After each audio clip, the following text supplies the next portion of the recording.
LDF നിയമസഭാ കക്ഷിയോഗത്തിൽ MLA-മാർക്ക് നിർദ്ദേശവുമായി മുഖ്യമന്ത്രി. MLA-മാർ നിയമസഭയിൽ സജീവമാകണം. ചർച്ചകൾ നടക്കുമ്പോൾ സഭയിൽ തന്നെ ഉണ്ടാകണം. തിരഞ്ഞെടുപ്പിൽ മണ്ഡലങ്ങളിൽ ആരാണ് മത്സരിക്കാൻ വരുന്നത് എന്ന് ഇപ്പോൾ നോക്കേണ്ട കാര്യമില്ല എന്നും മുഖ്യമന്ത്രി നിർദ്ദേശിക്കുന്നു. ശ്രീജിത്ത് വിവരങ്ങളുമായി ചേരുകയാണ്. ശ്രീജിത്ത്, ഈ സർക്കാരിന്റെ കാലയളവിലെ അവസാനത്തെ നിയമസഭാ സമ്മേളനമാണ്. ഇങ്ങനൊരു നിർദ്ദേശം ഈ ഘട്ടത്തിൽ മുഖ്യമന്ത്രി നൽകാനുള്ള സാഹചര്യം എന്താണ്? എന്തൊക്കെ കാര്യങ്ങൾ മുഖ്യമന്ത്രി പറഞ്ഞിട്ടുണ്ട്?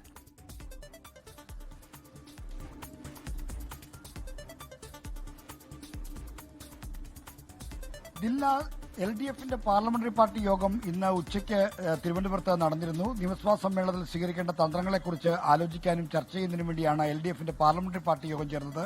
ഈ യോഗത്തിലാണ് മുഖ്യമന്ത്രി ചില നിർദ്ദേശങ്ങൾ നൽകിയിരിക്കുന്നത്. ഇതിൽ ഏറ്റവും പ്രധാനപ്പെട്ട കാര്യം, മണ്ഡലങ്ങളിൽ ആര് മത്സരിക്കാൻ വരുമെന്ന് MLA-മാർ നോക്കേണ്ട. നിങ്ങളിൽ ചിലർ മത്സരിക്കും, ചിലർ മത്സരിക്കാതിരിക്കാം.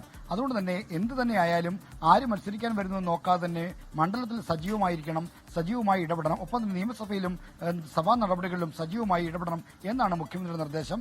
അവസാന നിയമസഭാ സമ്മേളനത്തെ ഗൌരവമായി എടുക്കണം. കാരണം വലിയൊരു രാഷ്ട്രീയ പോരാട്ടത്തിലേക്ക് പോവുകയാണ്. അതുകൊണ്ട് ആ രാഷ്ട്രീയ പോരാട്ടത്തിന് മുമ്പ് നടക്കുന്ന സഭാ സമ്മേളനത്തിൽ പ്രതിപക്ഷം പല തന്ത്രങ്ങളും ആവിഷ്കരിക്കും. അതുകൊണ്ട് തന്നെ ആ തന്ത്രങ്ങളെ നേരിടാൻ ജാഗരൂകരായി സഭയിൽ MLA-മാർ ഉണ്ടായിരിക്കണം എന്ന കാര്യമാണ് മുഖ്യമന്ത്രി പൊതുവിൽ ചൂണ്ടിക്കാണിച്ചത്. എന്തായാലും ഈ കാര്യങ്ങളിലെല്ലാം ഒരു ശ്രദ്ധയോടുകൂടി ഇടപെടൽ വേണം. മത്സരിക്കാൻ മണ്ഡലങ്ങളിലേക്ക് ആര് വരും എന്ന് നോക്കേണ്ടതില്ല. ഇപ്പോൾ തന്നെ സജീവമായ പ്രവർത്തനം മണ്ഡലങ്ങൾ കേന്ദ്രീകരിച്ച് നടത്തണം, ഒപ്പം സഭയിൽ നടത്തണം എന്നാണ് മുഖ്യമന്ത്രിയുടെ നിർദ്ദേശം.